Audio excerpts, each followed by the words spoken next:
ꯁꯥꯏꯕꯗꯤ ꯇꯝ ꯇꯝꯅ ꯍꯧꯔꯦ ꯑꯗꯨꯒ ꯑꯦꯀꯥꯎꯟ ꯅꯝꯕꯔꯗꯤ ꯄꯣꯁ ꯇꯧꯅ ꯊꯥꯗꯣꯛꯇ꯭ꯔꯤ. Hello mayam aigi ngasigi video asidi hojik Manipurda thokliba thodokse asigi matangda ai dum sang nungai tabo wahai khara dang phongdok jaramge mayam aidi wangang busu kaya thoina haijade mayam su hena khangi duni ada mayam aina ngang kibada soi giba lang giba yaw su mayam na dum ngakpiu aduga dum semdok piramo ado mayam aina dum yamna nungai taba cookie gi YouTube moi su paini dana ko ado moi gi YouTube da aina yamna nungai taba ꯑꯩꯈꯣꯏꯒꯤ ꯐꯦꯛ message ꯀꯣ ꯑꯗꯣ ꯌꯥꯝꯅ ꯊꯥꯗꯣꯔꯛꯑꯦꯕ ꯑꯁꯤꯒꯤꯁꯦ ꯎꯔꯨꯕꯗꯒꯤ ꯑꯩꯁꯦ ꯋꯥꯈꯜꯁꯦ ꯌꯥꯝ ꯊꯤꯅ ꯅꯨꯡꯉꯥꯏꯇꯕ ꯍꯥꯏꯇꯥꯔꯦ ꯃꯌꯥꯝ ꯇꯧꯕꯅ ꯃꯣꯏꯅ ꯇꯧꯕ ꯃꯔꯥꯅ ꯑꯩꯈꯣꯏꯗ ꯁꯤꯗꯕꯤꯕ ꯑꯗꯨꯃꯛ ꯑꯣꯏꯔꯦꯕ ꯃꯌꯥꯝ ꯃꯃꯥꯡꯉꯩꯗ ꯑꯩꯈꯣꯏꯅ ꯀꯨꯀꯤ ꯀꯥꯡꯕꯨꯅ ꯃꯣꯏꯒꯤ ꯀꯔꯤꯅꯣ ꯑꯩꯗꯨ ꯌꯥꯝ ꯑꯀꯨꯞꯄ ꯃꯔꯣꯟꯗꯤ ꯈꯪꯗꯦ ꯑꯗꯨ ꯃꯌꯥꯝ ꯑꯩꯉꯣꯟꯗ ꯉꯥꯡꯕꯤꯒꯅꯨ ꯑꯩ ꯉꯥꯡꯅꯤꯡꯕ ꯉꯥꯛꯇꯅꯦꯕꯀꯣ ꯑꯗꯣ ꯉꯥꯡꯊꯣꯛꯄꯁꯦ ꯑꯩ ꯉꯝꯗ꯭ꯔꯦꯕ ꯑꯩ ꯀꯃꯥꯏꯅ ꯍꯥꯏꯗꯣꯏꯅꯣ ꯑꯩ ꯈꯪꯗ꯭ꯔꯦꯕ ꯑꯗꯨꯅꯅꯦ ꯃꯌꯥꯝ ꯍꯥꯏꯅꯤꯡꯕꯗꯤ ꯍꯥꯏꯅꯤꯡꯕ ꯉꯥꯛꯇꯅꯦꯕ ꯑꯗꯣ ꯃꯃꯥꯡꯗ ꯌꯦꯡꯉꯣ ꯀꯨꯀꯤ ꯀꯥꯡꯕꯨ ꯃꯣꯏ ꯇꯧꯅꯈꯤꯕ ꯈꯟꯅꯈꯤꯕ ꯃꯇꯝꯗ ꯑꯩꯈꯣꯏꯒꯤ ꯃꯩꯇꯩꯅ ꯀꯨꯀꯤꯒꯤ ꯃꯤꯆꯪ ꯆꯪꯗꯨꯅ ꯀꯨꯀꯤꯁꯦ ꯀꯟꯕꯤꯈꯤꯕꯅꯦ ꯍꯥꯏꯕꯁꯦ ꯑꯁꯤꯒꯤ ꯋꯥꯁꯤꯃꯗꯤ ꯑꯩ ꯇꯥꯔꯦꯕꯀꯣ ꯑꯗꯣ ꯆꯨꯝꯃꯤꯔ ꯂꯥꯜꯂꯤꯔ ꯑꯗꯨꯝꯗꯤ ꯈꯪꯗ꯭ꯔꯦ ꯑꯩꯈꯣꯏꯒꯤ ꯃꯩꯇꯩꯁꯦ ꯑꯗꯨꯃꯥꯏꯅ ꯃꯤꯅꯨꯡꯁꯤ ꯆꯥꯎꯕꯒꯤ ꯊꯃꯣꯏꯗꯣ ꯆꯦꯜꯂꯦꯕ ꯑꯗꯣ ꯀꯨꯀꯤ ꯃꯣꯏꯗꯤ ꯑꯗꯨꯒꯤ ꯊꯃꯣꯏꯗꯣ ꯆꯦꯟꯗꯕꯅꯤꯅ ꯃꯣꯏꯗꯤ ꯐꯦꯛ ꯃꯦꯁꯦꯖ ꯃꯌꯥꯝ ꯑꯃ ꯁꯟꯗꯣꯛꯇꯨꯅ ꯍꯧꯖꯤꯛ ꯁꯣꯁꯤꯌꯦꯜ ꯃꯦꯗꯤꯌꯥꯗ ꯐꯦꯁꯕꯨꯛꯇꯁꯨ ꯌꯨꯇꯨꯕꯇꯁꯨ ꯃꯌꯥꯝ ꯑꯃ ꯁꯟꯗꯣꯛꯏꯑꯕ ꯑꯁꯤ ꯄꯨꯝꯅꯃꯛꯁꯦ ꯎꯔꯨꯕꯗꯒꯤꯅꯦ ꯋꯥꯈꯜꯁꯦ ꯌꯥꯝ ꯊꯤꯅ ꯅꯨꯡꯉꯥꯏꯇꯦꯕ ꯑꯗꯣ ꯃꯌꯥꯝ ꯌꯦꯡꯉꯣ ꯑꯍꯥꯟꯕ ꯍꯧꯒꯠꯂꯛꯄꯗꯤ ꯃꯣꯏꯅ ꯍꯧꯔꯛꯏꯃꯤ ꯑꯩꯈꯣꯏ ꯃꯩꯇꯩ ꯑꯩꯈꯣꯏꯒꯤ ꯌꯨꯝ ꯃꯩ ꯊꯥꯗꯅ ꯃꯔꯥ ꯂꯩꯖꯗ꯭ꯔꯕ ꯑꯍꯜ ꯂꯃꯟ ꯃꯌꯥꯝꯕꯨꯁꯨ ꯍꯥꯏꯗꯤ ꯌꯥꯝꯅ ꯇꯥꯊꯤ ꯇꯥꯑꯣꯏꯅ ꯇꯧꯗꯅ ꯑꯗꯒꯤ ꯅꯨꯄꯤ ꯃꯆꯥ ꯍꯧꯒꯠꯂꯛꯏꯕ ꯃꯌꯥꯝꯕꯨꯁꯨ ꯌꯦꯡꯉꯣ ꯁꯃꯥꯖꯀꯤ ꯃꯌꯥꯝꯗ ꯏꯖꯠ ꯃꯥꯡꯍꯟꯗꯅ ꯑꯁꯤ ꯄꯨꯝꯅꯃꯛꯁꯦ ꯃꯣꯏꯅꯗꯤ ꯍꯥꯟꯅ ꯍꯧꯔꯛꯄꯅꯦꯕ ꯑꯗꯨꯒ ꯃꯣꯏꯅ ꯍꯧꯖꯤꯛ ꯁꯟꯗꯣꯛꯏꯕ ꯄꯥꯎꯁꯤꯅ ꯑꯃꯨꯛ ꯀꯔꯤꯅꯣ ꯍꯥꯏꯔꯗ ꯑꯩ ꯆꯦꯅꯦꯜ ꯃꯃꯤꯡꯒꯗꯤ ꯍꯥꯏꯖꯔꯝꯃꯔꯣꯏꯀꯣ ꯑꯩ ꯁꯨꯝꯅꯒꯤ ꯄꯤꯛꯆꯔꯗꯨ ꯈꯛꯇꯪ ꯎꯠꯆꯔꯝꯒꯦ ꯃꯌꯥꯝ ꯆꯦꯅꯦꯜ ꯄꯥꯏꯔꯤꯕ ꯅꯨꯄꯥꯁꯤꯅ ꯍꯥꯏꯕꯅꯕꯨ ꯆꯦꯅꯦꯜ ꯃꯥꯅ ꯍꯥꯏꯔꯤꯁꯤꯅ ꯀꯔꯤ ꯍꯥꯏꯗ ꯅꯨꯄꯤꯁꯦ ꯃꯣꯏꯒꯤ ꯖꯥꯇꯤꯒꯤ ꯅꯨꯄꯤꯅꯤ ꯑꯗꯨꯒ ꯑꯩꯈꯣꯏꯒꯤ ꯃꯩꯇꯩꯒꯤ ꯅꯨꯄꯥ ꯑꯩꯈꯣꯏ ꯃꯩꯇꯩ ꯅꯨꯄꯥꯁꯤꯡꯀꯣ ꯐꯅ ꯐꯠꯇ꯭ꯔꯦ ꯍꯥꯏꯔꯒꯁꯨ ꯑꯗꯨꯒꯨꯝꯕ ꯇꯝꯊꯤꯕ ꯐꯠꯇꯕ ꯁꯥꯖꯠꯇꯨꯗꯤ ꯑꯗꯨꯗꯤ ꯀꯩꯗꯧꯅꯨꯡꯗ ꯇꯧꯔꯣꯏꯕ ꯑꯁꯨꯃꯥꯏꯅ ꯐꯦꯛ ꯃꯦꯁꯦꯖ ꯃꯌꯥꯝ ꯑꯃ ꯃꯣꯏ ꯁꯣꯁꯤꯌꯦꯜ ꯃꯦꯗꯤꯌꯥꯗ ꯊꯥꯗꯣꯛꯏꯑꯕ ꯑꯩ ꯍꯧꯖꯤꯛ ꯌꯦꯡꯉꯣ ꯃꯌꯥꯝ ꯑꯩꯅ ꯀꯦꯃꯦꯔꯥ ꯃꯥꯟꯗ ꯐꯝꯃꯒ ꯑꯩ ꯃꯌꯥꯝꯗ ꯋꯥ ꯉꯥꯡꯅꯤꯡꯕ ꯋꯥ ꯌꯥꯝꯅ ꯂꯩꯕꯗꯣ ꯑꯩ ꯉꯥꯡꯊꯣꯛꯄ ꯉꯝꯗ꯭ꯔꯦꯕ ꯑꯃꯔ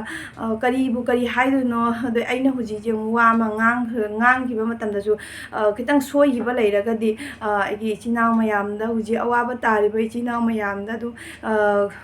ꯈꯨꯗꯣꯡꯊꯤꯕ ꯑꯣꯏꯒꯗ꯭ꯔꯥ ꯑꯁꯤꯒꯤꯁꯨ ꯈꯜꯂꯒꯅꯦ ꯑꯩꯁꯦ ꯋꯥ ꯉꯥꯡꯕ ꯍꯩꯇꯕꯩ ꯇꯨꯃꯤꯟꯅ ꯑꯗꯨꯝ ꯂꯩꯖꯔꯒꯦ ꯈꯜꯂꯒ ꯑꯗꯨꯝ ꯂꯩꯖꯔꯕꯅꯦꯕ ꯑꯗꯨꯒ ꯑꯩꯅ ꯉꯁꯤ ꯌꯦꯡꯉꯨꯔꯤꯕ ꯚꯤꯗꯤꯑꯣꯁꯦ ꯑꯁꯤꯒꯤꯁꯦ ꯑꯩꯒꯤ ꯆꯦꯅꯦꯜꯒꯤ ꯃꯔꯛꯇꯒꯤꯁꯨ ꯑꯩꯒꯤ ꯚꯤꯌꯨꯋꯔꯁ ꯑꯩꯒꯤ ꯁꯕꯁꯀ꯭ꯔꯥꯏꯕꯔ ꯃꯔꯛꯇꯒꯤꯁꯨ ꯑꯩꯈꯣꯏ ꯃꯌꯥꯝꯅꯁꯨ ꯎꯗꯕꯁꯨ ꯑꯃꯅꯤ ꯑꯗꯨꯝ ꯌꯥꯎꯔꯝꯕꯁꯨ ꯌꯥꯏꯑꯕ ꯑꯗꯣ ꯃꯣꯏ ꯃꯌꯥꯝꯗꯁꯨ ꯑꯗꯨꯝ ꯈꯪꯅꯕ ꯍꯥꯏꯅ ꯑꯩꯅ ꯑꯁꯤꯒꯤ ꯚꯤꯗꯤꯑꯣ ꯁꯦꯝꯖꯔꯛꯄꯅꯤ ꯑꯍꯥꯟꯕꯗꯤ ꯃꯅꯤꯄꯨꯔꯗ ꯀꯔꯤ ꯑꯣꯏꯕ ꯀꯔꯤ ꯇꯧꯔꯤꯕ ꯑꯁꯤꯒꯨꯝꯕꯁꯦ ꯑꯗꯨꯝ ꯌꯥꯝ ꯖꯥꯡꯖꯥꯡꯅ ꯑꯞꯗꯦꯠ ꯐꯪꯕꯅꯤꯅꯅꯦ ꯑꯗꯨꯝ ꯋꯥꯔꯁꯨ ꯃꯅꯤꯄꯨꯔꯂꯣꯝꯗ ꯑꯩꯈꯣꯏꯒꯤ ꯃꯅꯤꯄꯨꯔꯗ ꯑꯗꯨꯝ ꯖꯍꯥꯠ ꯇꯧꯕ ꯈꯣꯠꯄꯗꯣ ꯑꯗꯨꯏꯗꯣ ꯂꯣꯏꯅ ꯎꯕ ꯐꯪꯕꯅꯤꯅꯅꯦ ꯅꯨꯡꯉꯥꯏꯇ꯭ꯔꯒꯁꯨ ꯑꯗꯨꯝꯅꯦ ꯋꯥꯈꯜꯁꯤꯒ ꯈꯤꯇꯪꯗꯤ ꯁꯨꯃꯥꯏꯅ ꯇꯧꯔꯕꯣꯔꯦ ꯍꯥꯏꯕꯗꯣ ꯑꯗꯨꯝꯅꯦ ꯈꯤꯇꯪ ꯁꯥꯟꯇꯤ ꯑꯣꯏꯌꯦꯕꯀꯣ ꯋꯥꯈꯜꯁꯦ ꯈꯤꯇꯪ ꯐꯥꯗꯕ ꯉꯝꯃꯦꯕ ꯑꯗꯣ ꯍꯧꯖꯤꯛꯅ ꯑꯃꯨꯛ ꯀꯔꯤ ꯍꯥꯏꯇꯥꯔꯦ ꯀꯨꯀꯤ ꯀꯥꯡꯕꯨꯒꯤꯗꯤ ꯃꯣꯏꯒꯤꯗꯤ ꯃꯌꯥꯝ ꯑꯃ ꯑꯞꯗꯦꯠ ꯃꯌꯥꯝ ꯃꯣꯏꯗꯤ ꯃꯌꯥꯝ ꯚꯤꯗꯤꯑꯣ ꯐꯦꯁꯕꯨꯛꯇ ꯈꯪꯗꯦ ꯌꯨꯇꯨꯕꯇ ꯈꯪꯗꯦ ꯃꯣꯏꯗꯤ ꯃꯌꯥꯝ ꯗꯦꯏꯂꯤ ꯚꯤꯗꯤꯑꯣ ꯑꯞꯂꯣꯗ ꯇꯧꯔꯛꯑꯦꯕ ꯈꯪꯗꯦ ꯃꯣꯏꯒꯤꯅ ꯀꯃꯥꯏꯅ ꯅꯦꯠ ꯐꯪꯉꯤꯕ ꯑꯩꯈꯣꯏꯒꯤ ꯃꯅꯤꯄꯨꯔꯔꯣꯝꯗꯗꯤ ꯑꯩꯈꯣꯏ ꯃꯩꯇꯩ ꯃꯆꯥꯒꯤ ꯑꯣꯏꯅꯗꯤ ꯅꯦꯠꯁꯦ ꯕꯟ ꯇꯧꯈꯤꯕꯗꯒꯤ ꯑꯅꯧꯕ ꯑꯞꯗꯦꯠ ꯑꯃꯠꯇ ꯂꯥꯛꯇ꯭ꯔꯦꯕ ꯑꯁꯤꯅꯅꯦ ꯋꯥꯈꯜꯁꯦ ꯈꯟꯐꯝ ꯈꯪꯗꯔꯦꯕ ꯀꯔꯤ ꯑꯣꯏꯔꯤꯕ ꯈꯟꯐꯝ ꯈꯪꯗꯔꯦ ꯑꯗꯣ ꯃꯌꯥꯝ ꯃꯣꯏꯒꯤꯁꯨ ꯃꯅꯤꯄꯨꯔꯗꯁꯨ ꯈꯔ ꯌꯥꯡꯅ ꯅꯦꯠ ꯄꯤꯕꯤꯔꯒ ꯑꯗꯨꯒ ꯑꯗꯨꯝ ꯃꯣꯏꯒꯤ ꯖꯍꯥꯠ ꯇꯧꯈꯤꯕꯁꯤꯡꯗꯣ ꯑꯗꯣ ꯑꯗꯨꯝ ꯈꯔ ꯌꯥꯡꯅ ꯊꯥꯗꯣꯔꯛꯑꯒꯗꯤ ꯑꯩꯈꯣꯏꯁꯨ ꯑꯗꯨꯝ ꯋꯥꯈꯜꯁꯦ ꯈꯤꯇꯪꯗꯤ ꯁꯥꯟꯇꯤ ꯑꯣꯏꯒꯅꯤꯀോ ꯑꯗꯣ ꯍꯧꯖꯤꯛ ꯂꯩꯔꯤꯕ ꯐꯤꯕꯝꯁꯤꯒ ꯑꯩꯁꯨꯀꯣ ꯃꯌꯥꯝ ꯃꯇꯦꯡ ꯄꯥꯡꯅꯤꯡꯉꯤ ꯇꯧꯅꯤꯡꯉꯤ ꯑꯩꯁꯨ ꯀꯁꯥꯔꯒꯤ ꯕꯣꯟꯇꯦꯔꯥꯄꯨꯔ ꯍꯥꯏꯔꯤꯕ ꯈꯨꯟꯗꯨꯒ ꯃꯅꯤꯄꯨꯔꯒꯤ ꯏꯆꯤꯜ ꯏꯅꯥꯎ ꯃꯌꯥꯝ ꯑꯃ ꯃꯄꯥꯟꯗ ꯀꯣꯏꯕ ꯆꯠꯅꯔꯨꯕ ꯍꯜꯂꯛꯑꯒ ꯃꯅꯤꯄꯨꯔꯗ ꯆꯪꯕ ꯉꯝꯗꯅ ꯑꯗꯒꯤꯁꯨ ꯑꯋꯥ ꯃꯩꯁꯥ ꯂꯥꯡꯉꯨꯔꯕ ꯏꯆꯤꯜ ꯏꯅꯥꯎ ꯑꯍꯜ ꯂꯃꯟ ꯃꯌꯥꯝ ꯑꯃꯁꯨ ꯂꯥꯛꯇꯨꯅ ꯂꯩꯔꯦꯅ ꯄꯥꯎ ꯇꯥꯏ ꯀꯁꯥꯔ ꯕꯣꯟꯇꯦꯔꯥꯄꯨꯔꯒꯤ ꯕꯣꯔꯥ ꯃ꯭ꯌꯨꯖꯤꯌꯝꯗ ꯃ꯭ꯌꯨꯖꯤꯌꯝꯗ ꯂꯥꯛꯏꯕ ꯃꯤꯁꯤꯡꯗꯤ ꯑꯗꯨꯝ ꯑꯩꯈꯣꯏꯒꯤ ꯃꯄꯥꯟꯗ ꯀꯣꯏꯕ ꯆꯠꯅꯔꯨꯕ ꯀꯥꯡꯕꯨ ꯍꯜꯂꯛꯄ ꯃꯇꯝꯗ ꯍꯜꯂꯛꯑꯒ ꯃꯅꯤꯄꯨꯔꯗ ꯆꯪꯕ ꯉꯝꯗꯕ ꯑꯗꯨꯒꯨꯝꯕ ꯀꯥꯡꯕꯨꯅꯤ ꯍꯥꯏꯅ ꯍꯥꯏ ꯑꯃꯅ ꯒꯪꯒꯥꯅꯒꯣꯔꯗ ꯂꯩꯔꯤꯕ ꯃꯤꯁꯤꯡꯁꯤꯅ ꯑꯃꯨꯛ ꯃꯄꯥꯟꯂꯣꯝꯗꯒꯤ ꯑꯋꯥ ꯃꯩꯁꯥ ꯂꯥꯡꯉꯨꯔꯒ ꯍꯥꯏꯕꯗꯤ ꯃꯣꯏꯁꯦ ꯑꯋꯥꯕ ꯃꯌꯥꯝ ꯑꯃ ꯅꯪꯉꯨꯔꯒ ꯂꯩꯕ ꯉꯝꯗꯗꯅ ꯆꯦꯜꯂꯛꯄ ꯀꯥꯡꯕꯨꯅꯤ ꯍꯥꯏꯅ ꯑꯗꯨꯃꯥꯏꯅ ꯇꯥꯏ ꯒꯪꯒꯥꯅꯒꯣꯔꯗ ꯂꯥꯛꯏꯕ ꯃꯤꯁꯤꯡꯁꯦ sisu mo aina tajabadadi mayai lekai da su mi chamjang khairom la i aina dumaina tayaba ado mayam achumba rambade khangde ko ai su ngasi imana bim da phone toroga ai dumaina pause lobani mayam Eikhoi Cachar da leiba isina mayam na dum angamba mateng khatang khatang dum pangminasi ai su dum chat kaina di khalli चलू क्या है खली बनी हुजी हुजी की ओइना अदो मयाम ऐसे थोप से ngam ngमोइद्रा खंगदे आई ngमद्रगा सु आई अदुम आईगी अंगंबा आइना जहा तौबा ngमबा अदु आई तौगे आइना दि खल्ली मपाना चकी बनिना आइसु पाक्ति थोपदो माग लैबो ओइदि दुम थोप जहा तौबदु ngमगनी आबदो अंगांग अनिगा लोइना नाइ पाक थोना तौदोइदो अदुगिदो आइंगोंदा यामना खुदोंग चादबा हाइदो ओइरे दुनि मयाम asi aina khoi mapada su haire ba Manipur gi china wahlama me ama lakna lei ado aisu chatke na ina hai bane ba do mana di adum angang ne kari ne kamaina tawduino khutuna dumaina du ngangai ba actually me am aise ko ma gyaw da bi su chatti ba yum da su khangde kari da khangde ma jaw da bi su chatti ba mana hai ba bu dum atopada mogi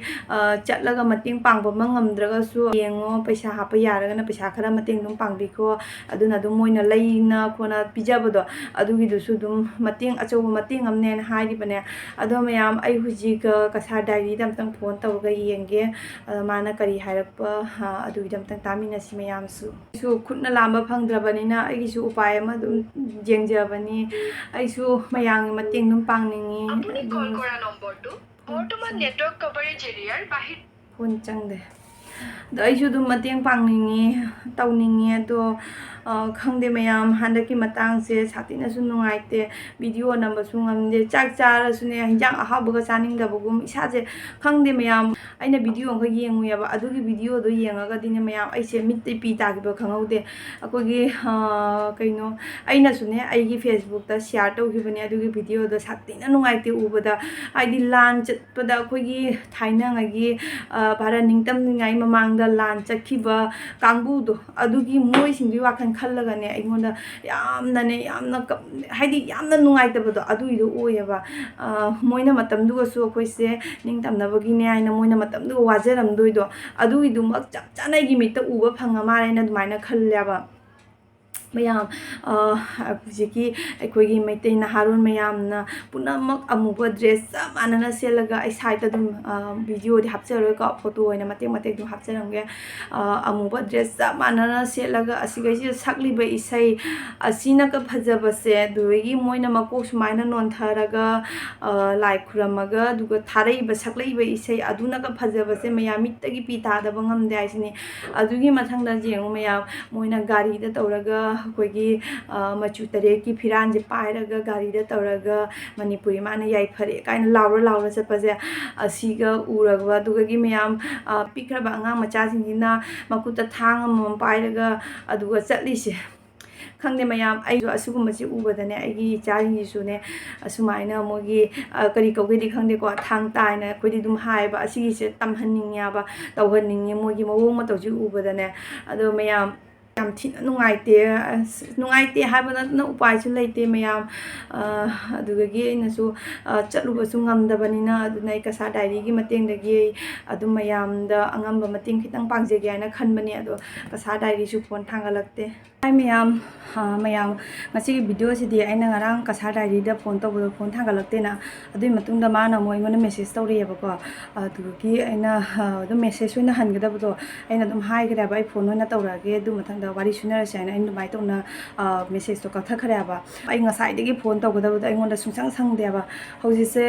ichanu pa budi tung gare akoi na ina ku tumye kana na khori ba ado mayam hoji pung 13 gane pung 13 makhai tare ba hoji tai khitang shanti ure khitang sanga ya ba jang jang thong na lore asi amo pung 12 ga minute 35 gi do adugi matam du moi muni lobo mu school da chaktoi nya ba kb school da ne mayam ai sarak sida amtang Cachar diary ga mu wari sunage duga yaraga di maki gpa number do du mayam da su share tawrake mana kayumba share tawina haraga de du mayam da su share tawrake adu mayam na su dum angam ba khaji khara jangkai chamtang ora su ko aina khatang hapado nung kana gu mana lupa jangkai ga hapo atopa mana su lupa jangkai hapo jangkai ani punjala ga lupa jam ni na da lupa jam khaptuna su dum nong mi ama gi ani gi nong gi chara khaptang leiba ngamjaraga su ko adu maina dum khaji ꯇꯧꯗꯅ ꯑꯗꯨꯝ ꯈꯔ ꯈꯔ ꯇꯧꯅ ꯄꯩꯁꯥ ꯍꯥꯏꯗꯤ ꯃꯌꯥꯝ ꯆꯠꯂꯒ ꯃꯣꯏꯒꯤ ꯃꯅꯥꯛꯇ ꯆꯠꯂꯒ ꯃꯇꯦꯡ ꯄꯥꯡꯕ ꯑꯃ ꯉꯝꯗ꯭ꯔꯒꯁꯨ ꯑꯗꯨꯃꯥꯏꯅ ꯑꯗꯨꯝ ꯄꯩꯁꯥ ꯈꯤꯇꯪ ꯈꯤꯇꯪ ꯍꯥꯞꯄꯒꯅꯦ ꯑꯗꯨꯃꯥꯏꯅ ꯑꯗꯨꯝ ꯃꯇꯦꯡ ꯑꯣꯏꯅ ꯄꯥꯡꯃꯤꯟꯅꯁꯤ ꯃꯌꯥꯝ ꯑꯗꯣ ꯑꯩꯁꯨ ꯀꯩꯁꯨ ꯌꯥꯝ ꯍꯦꯟꯖꯟꯅ ꯀꯩꯅꯣ ꯇꯧꯕꯕꯨꯗꯤ ꯅꯠꯇꯦ ꯑꯗꯨ ꯑꯣꯏꯔꯒꯁꯨ ꯑꯩꯁꯨ ꯑꯩꯒꯤ ꯑꯉꯝꯕꯗꯣ ꯈꯤꯇꯪ ꯄꯥꯡꯅꯤꯡꯅꯅꯦ ꯑꯗꯨꯅ ꯇꯧꯕꯅꯦ ꯑꯗꯣ ꯃꯉꯣꯟꯗ ꯑꯃꯨꯛ ꯐꯣꯟ ꯇꯧꯒꯦꯀꯣ Eikhoi Cachar ꯍꯥꯏꯅ ꯂꯩꯃꯥꯛꯀꯤ ꯃꯃꯤꯡꯁꯦ ꯆꯪꯉꯦ ꯀꯩ ꯀꯧꯗꯣꯏꯅꯣꯅꯦ ꯕ꯭ꯔꯣ ꯍꯥꯏꯅ ꯀꯧꯔꯒꯦꯀꯣ ꯗꯗꯥ ꯍꯥꯏꯅ ꯀꯧꯔꯒꯦ ꯅꯠꯇ꯭ꯔꯒ Hello. ꯍꯦꯜꯂꯣ ꯗꯗꯥ ꯑꯩ ꯀꯩꯅꯣ ꯀꯁꯥꯔ ꯅꯤꯡꯉꯣꯜꯅꯤ ꯈꯪꯕ꯭ꯔꯥ ꯗꯗꯥ ꯑꯩ ꯈꯨꯟꯁꯦ ꯀꯥꯏꯗꯅꯣ Ay tolengoni ado laibana pultole. ꯑꯗ ꯗꯗꯥꯅ ꯗꯗꯥ ꯚꯤꯗꯤꯑꯣ ꯄꯨꯝꯅꯃꯛ ꯌꯦꯡꯉꯦꯕ ꯑꯗꯣ ꯃꯃꯥꯡꯗꯁꯨ ꯚꯤꯗꯤꯑꯣ ꯑꯃ ꯁꯤꯌꯥꯔ ꯇꯧꯈꯤꯗ꯭ꯔꯅꯦ Kari? ꯃꯣꯏꯒꯤ ꯃꯅꯤꯄꯨꯔꯒꯤ ꯏꯁꯨꯗꯣ ꯑꯗꯨꯏ ꯃꯔꯝ ꯑꯣꯏꯅ ꯗꯗꯥ ꯅꯪꯒ ꯍꯥꯏꯈꯤꯗ꯭ꯔꯅꯦ ꯖꯤꯄꯦ ꯅꯝꯕꯔ ꯄꯤꯅ ꯄꯩꯁꯥ ꯍꯥꯞꯅꯕ ꯀꯥꯏꯅ ꯑꯗꯨꯝ ꯑꯪꯒ ꯍꯥꯏꯈꯤꯗ꯭ꯔꯅꯦ ꯚꯤꯗꯤꯑꯣ ꯈꯛꯇ Ado kan tawdri saibadi tam na hore aduga account number di post tawna thadokri. ꯍꯣꯏꯅꯦ ꯑꯍꯥꯟꯕꯗ ꯖꯣꯃꯥ ꯇꯧꯗꯣꯏꯁꯦ ꯗꯗꯥꯏ ꯃꯈꯨꯠꯇ ꯖꯣꯃꯥ ꯇꯧꯔꯒ ꯀꯣꯟꯅ ꯗꯗꯥꯅ ꯑꯃꯨꯛ ꯊꯥꯈꯤꯗꯣꯏꯕ ꯅꯠꯇ꯭ꯔꯣ Adugi report to loina hapakoni kolomaki report se maming address loina seng na report ta yaudum itihas ta jaugra ko kano da se loina huji Manipur ta mota wa na song thopi rei ba da chan tori kuna loina itihas ta yaudra ꯃꯥꯅꯤ ꯍꯣꯏ ꯗꯗꯥ ꯑꯗꯣ ꯑꯩꯁꯨꯅꯦ ꯀꯩꯅꯣ ꯇꯧꯔꯦ ꯑꯩꯈꯣꯏ ꯕꯣꯟꯇꯦꯔꯥꯄꯨꯔꯗꯁꯨ ꯃꯣꯏ ꯃꯤ ꯃꯌꯥꯝ ꯂꯥꯛꯅ ꯂꯩꯗꯅꯀꯣ ꯑꯁꯤꯁꯦ ꯑꯩꯁꯨ ꯆꯠꯄ ꯉꯝꯗꯦꯕ ꯑꯉꯥꯡꯁꯤꯡꯁꯤꯒ ꯑꯗꯒꯤ ꯑꯗꯨꯅ ꯃꯥ ꯑꯗꯨꯝ ꯍꯥꯏꯌꯦꯕ ꯀꯁꯥꯔ ꯗꯥꯏꯔꯤ ꯗꯗꯥꯗꯨ ꯑꯗꯨꯝ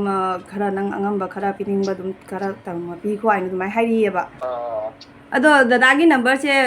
ꯑꯁꯤꯒꯤ ꯅꯝꯕꯔꯁꯦ ꯖꯤꯄꯦ ꯐꯣꯟ ꯄꯦ ꯌꯥꯎꯕꯅꯤ ꯑꯗꯣ ꯅꯪꯒꯤ ꯑꯦꯗ꯭ꯔꯦꯁꯇꯣ ꯃꯃꯤꯡꯒ ꯁꯥꯒꯩꯒ ꯃꯃꯤꯡꯒ ꯑꯦꯗ꯭ꯔꯦꯁꯀ ꯆꯞ ꯆꯥꯅ ꯏꯔꯒ ꯋꯥꯆꯞꯇ ꯊꯥꯔꯛꯑꯣ ꯃꯃꯤꯡꯒ ꯆꯦꯅꯦꯜ ꯃꯃꯤꯡꯒ ꯀꯁꯥꯔ ꯗꯥꯏꯔꯤꯒꯤ ꯗꯗꯥꯒꯁꯨ ꯋꯥꯔꯤ ꯁꯨꯅꯔꯦ ꯀꯣꯟꯇꯦꯛ ꯅꯝꯕꯔꯗꯣ ꯑꯗꯨꯝ ꯍꯥꯞꯀꯦ ꯍꯥꯏꯅ ꯍꯥꯏꯕꯗꯣ ꯃꯥꯁꯨ ꯑꯗꯨꯝ ꯌꯥꯔꯦ ꯀꯩꯁꯨꯝ ꯑꯀꯥꯏꯕ ꯍꯥꯏꯔꯛꯇꯦꯕ ꯍꯥꯞꯄꯣ ꯍꯥꯏꯅ ꯍꯥꯏꯌꯦꯕ ꯑꯗꯣ ꯃꯥ ꯍꯧꯖꯤꯛ ꯕꯦꯡꯛꯇ ꯂꯩꯌꯦꯅ ꯍꯥꯏꯕ ꯑꯗꯨ ꯃꯊꯪꯗ ꯑꯗꯨꯝ ꯃꯌꯥꯝꯁꯨ ꯑꯗꯨꯝ ꯇꯥꯔꯤꯗꯨꯅꯤ ꯃꯥ ꯍꯥꯏꯔꯛꯄꯗꯣ ꯍꯧꯖꯤꯛ ꯑꯣꯏꯕ ꯃꯅꯤꯄꯨꯔꯗ ꯊꯣꯛꯂꯤꯕ ꯊꯧꯗꯣꯛꯁꯦ ꯌꯥꯝꯅ ꯅꯨꯡꯉꯥꯏꯇꯦ ꯑꯗꯣ ꯑꯁꯤ ꯈꯔ ꯌꯥꯝꯅ ꯐꯈꯤꯕꯁꯨ ꯑꯣꯏꯔꯁꯅꯨ ꯑꯁꯤ ꯌꯥꯔꯒ ꯑꯗꯨꯝ ꯃꯇꯥꯡꯁꯤꯗ ꯂꯣꯏꯁꯤꯟꯖꯔꯒꯦ